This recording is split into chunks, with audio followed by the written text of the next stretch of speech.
we're going to do in this video is have an overview of one of the greatest empires and really civilizations of not only the ancient world, but of the world, and that is Persia. And we see a map here. This is the extent of the Persian Empire at around 500 BCE under Darius the Great. And in future videos, we'll talk more about Cyrus the Great and Darius the Great and the various Shah and Shahs, king of kings of the Persian Empire. But you can see it was a massive empire. Not only did it contain modern Iran, which is really the heart of the Persian Empire, but much of the modern Middle East, including Turkey. You have Egypt here. We go into Central Asia and also Afghanistan and even parts of Pakistan. But before talking more about how it was established and who established it, I'm going to dig down a little bit into the word Persia. Because just as the ancient Greeks did not refer to where they lived as Greece, that is a Latin idea of calling it Greece, that the Greeks referred to where they lived as Hellas, it turns out that the Persians did not refer to where they live as Persia. Their terms are actually much closer to ideas around land of the Aryans. So there's, based on my research, ideas like Aryanam Veja and Iran Shah and Iran. So it actually turns out that the name of the country, the modern word Iran, is probably more appropriate or in some ways closer to what the region has always called itself, what the Iranians or the Persians have always called themselves, and called where they lived. They referred to themselves as the Aryans, and where they lived as the Aryanam Veja or Iran or Iran Shah or some version of that, and the modern version is Iran. Now, with that said, you might say, well, why did the Greeks call it Persia?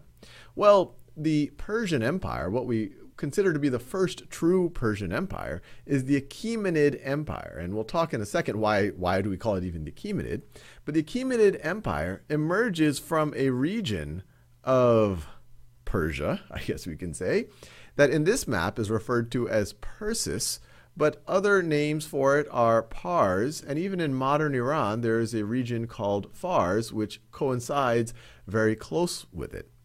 And since the leaders of the Persian Empire, and especially Cyrus the Great, emerged from this region, they called them the Persians. And it was the Persian Empire that emerges from this region, what you might want to call Pars, Fars. Fars especially comes from Arabic, where they don't have the P sound. But Pars or Persis or whatever you want to call it, and that's why it was called the Persian Empire. Now, it wasn't the first empire in that region. Before the Persian Empire gets established, or what we associate with the Persian or the Achaemenid Empire of Cyrus the Great, much of this region of where we call modern-day Iran was controlled by the Medians. And you can see Media is this region right over here. And it was Cyrus the Great that in 549, some accounts say 550 BCE, is able to overthrow the Median emperor, who happens to be his grandfather. And that is the real dawn of the Achaemenid dynasty. Now the next question, and this was established, let me write this down, this is established by Cyrus the Great. Cyrus the Great. He was Cyrus II, but he became Cyrus the Great because he's able to break out and overthrow the Medians and establish this massive empire. And the reason why it's called the Achaemenid Empire, not the Cyrid Empire, is that Cyrus claims to be from the family of the patriarch Achaemenes. And a lot of these names, these come from Greek accounts, and so that's why they sound a little bit more Greek. But Achaemenes is a semi-legendary figure that we're not sure exactly when he lived, but the best accounts I could see is near the beginning of the 7th century BCE. And Cyrus the Great is from Achaemenes' family. And so since they came to power, this first really Persian Empire, when the people talk about the Persian Empire, they don't tend to refer to the Median Empire. They're really referring to the Achaemenid Empire. That's why it's called Achaemenid. Now, in future videos, we'll talk more about what happened in the Achaemenid Empire, but you can see the extent of it was pretty significant, and it lasts for a little over 200 years until they are conquered by foreigners. And the foreigners that conquer them are the Greeks. Philip of Macedon's son, Alexander the Great, is able to, on some level, unify Greece and Persia. And it's interesting because a lot of what we learn about ancient Persia, it accounts from the Greeks, from folks like Herodotus. But during the time of classical Greece, Greece was really a bit of a sideshow. It was really this kind of thorn in the side of Persia. Persia was really where the power was. But as we get to the mid or the end of the 4th century BCE, Persia weakens, Greece unifies under Philip of Macedon and Alexander the Great, and Alexander the Great is able to conquer the Persian Empire. And he is short-lived. We have videos on Alexander the Great. I encourage you to watch them. His life is short-lived and his unified empire is short-lived, but he has this dream of mixing the cultures and really being a unified people. But as soon as he dies, his empire splits. But the Persian Empire, for the most part, is in the control of the Seleucids. And the Seleucid dynasty, this is essentially foreign rule, because Seleucus, who establishes the Seleucid dynasty, he is one of Alexander's generals. He's fundamentally Greek. And so the rulers under the Seleucid dynasty are Greek. And you don't get back to having Persian rule until 238 BCE. And it's in 238 BCE that the Parthians emerge to conquer the empire. And so once again, you could say, well, this is back to non-foreign rule. And it's really important to keep in mind because in its day, the Achaemenid Empire was, if not the dominant, one of the very dominant empires of the world. At its peak, it had a population, and this is roughly under Darius the Great, and we'll talk more about him. He was an interesting character. But the Achaemenid Empire at its peak had approximately 50 million people.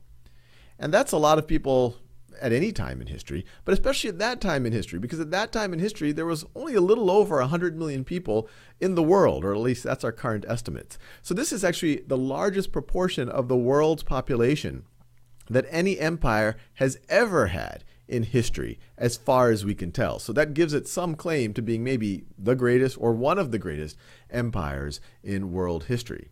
And then as we get into the Seleucid and especially the Parthian Empire, you know, in the West, we talk a lot about the glory of the Roman Empire, but the Parthians were right there beside of them. And they kind of went back and forth, but they were side by side. The peak of the Parthian Empire coincides with the peak of the Roman Empire. And they gave each other space and they went back and forth, especially around the Middle East. And you have this empire from the Parthians, you go to the Sasanians, and eventually in the 7th century CE, you have the Islam comes into the Persian Empire and becomes the dominant religion. And so that might make you ask, well, what was the dominant religion before that? And the answer there is Zoroastrianism. Zoroastrianism. And it was Zoroastrianism. And it was really Cyrus the Great, by establishing the Persian Empire, who really spreads Zoroastrianism. And Zoroastrianism is based on their prophet Zarathustra. And when Zarathustra lived is up for some debate. It might be as early as 1500 BCE. Some people say it might be even right before, or even coincident with the life of Cyrus the Great. So there's some debate on when Zarathustra lived, but it was a monotheistic religion following the one God of Ahura Mazda. Ahura Mazda. And it was based on these ideas of good thoughts lead to good words and good deeds. Other big ideas of the Persian Empire is their system of governance. Because it was such a vast empire, they delegated, the emperor, the Shah and Shah, the king of kings, delegated authority to the regions. So each region, each satrapy had its governor called a satrap. And as we see over time, some of these satraps got more power than maybe was intended, and then eventually took over. But this was a major empire in the history of the world. They unified people. They're famous for the royal road that connected Sardis all the way to Susa. As you can imagine, it would have facilitated the transfer of knowledge and the transfer of trade. Under the Seleucids, you had huge Greek influence, but it was a two-way street. Not only did the Greeks influence the Persians, but the Persians heavily influenced the Greeks. So with that, in the next few videos, we'll go into even more depth on the Persian Empire, and specifically the Achaemenids.